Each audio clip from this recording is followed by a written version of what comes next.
ಕಷ್ಟಕ್ಕೆ ಸ್ಪಂದಿಸಿದ ಗ್ರಾಮ ಪಂಚಾಯಿತಿ ಸದಸ್ಯ ರಾಜೇಶ್.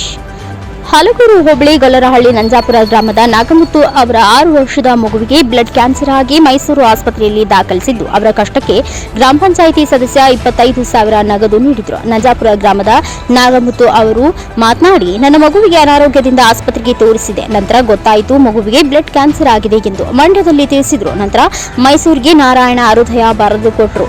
ನನ್ನ ಮಗು ಈಗ ಚಿಕಿತ್ಸೆ ಪಡೆಯುತ್ತಿದ್ದು, ನಮ್ಮ ಗ್ರಾಮ ಪಂಚಾಯಿತಿ ಸದಸ್ಯರಾದ ರಾಜೇಶ್ ರವರು 25,000 ಸಹಾಯಧನ ನೀಡಿದ್ದಾರೆ. ನಮ್ಮ ಮಗುವಿಗೆ 12 ಲಕ್ಷ ಖರ್ಚಾಗುತ್ತದೆ, ದಯಮಾಡಿ ನಮಗೆ ಸಹಾಯ ಮಾಡಿ ಎಂದು ಮನವಿ ಮಾಡಿದರು. ಗ್ರಾಮ ಪಂಚಾಯಿತಿ ಸದಸ್ಯ ರಾಜೇಶ್ ಮಾತನಾಡಿ, ನಮ್ಮ ಗ್ರಾಮ ಪಂಚಾಯಿತಿ ವ್ಯಾಪ್ತಿಯ ನಂಜಾಪುರ ಗ್ರಾಮದ ನಾಗಮುತ್ತು ಅವರ ಮಗು ಬ್ಲಡ್ ಕ್ಯಾನ್ಸರ್ನಿಂದ ಬಳಲುತ್ತಿದ್ದು, ನಾನು 25,000 ಸಹಾಯಧನ ಕೊಟ್ಟಿದ್ದೆ. ದಯಮಾಡಿ ನೀವು ಸಹ ಮಗುವಿಗೆ ಕಷ್ಟಕ್ಕೆ ಸ್ಪಂದಿಸಿ ಧನ ಸಹಾಯ ಮಾಡಿ ಎಂದು ಮನವಿ ಮಾಡಿದರು. ಇದೇ ಸಂದರ್ಭದಲ್ಲಿ ರಾಜೇಶ್, ಭಾಸ್ಕರ್, ರಾಜು, ಆನಂದ್, ಸಿದ್ದರಾಜು, ಶ್ರೀನಿವಾಸ್, ನಾಗಮುತ್ತು, ದೇವರಾಜ್ ಹಾಜರಿದ್ದರು. ನಾನು ಗೊಲ್ಲರಹಳ್ಳಿ ಗ್ರಾಮದ ಬ್ಯಾಟರಳ್ಳಿ ಪಂಚಾಯಿತಿ ಸದಸ್ಯರ ಬ್ಯಾಟರಳ್ಳಿ ಗ್ರಾಮ ಪಂಚಾಯಿತಿಯ ಸದಸ್ಯರು. ನಿಮ್ಮ ಹೆಸರು? ನಮ್ಮ ಹೆಸರು ರಾಜೇಶ್ ಅಂತ. ನಮ್ಮೂರಿನ ಗ್ರಾಮದ ನಂಜಾಪುರದ ನಾಗಮುತ್ತುನವರು ಮಗನಿಗೆ ಹುಷಾರಿರಲಿಲ್ಲ. ಅವ್ರಿಗೆ ಕ್ಯಾನ್ಸರ್ ಇರೋದ್ರಿಂದ ನಾನು ನೋಡಿದೆ. ನನಗೊಂದು ಸ್ವಲ್ಪ ಮನಸ್ಸಿಗೆ ಬೇಜಾರಾಯಿತು.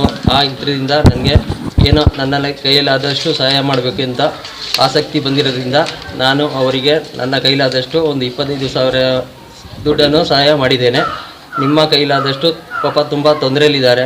ಯಾರ ಆಸಕ್ತಿ ಉಳ್ಳವರು ಹೆಚ್ಚಿನ ಸ್ವಲ್ಪ ಸಹಾಯವನ್ನು ಮಾಡಿ.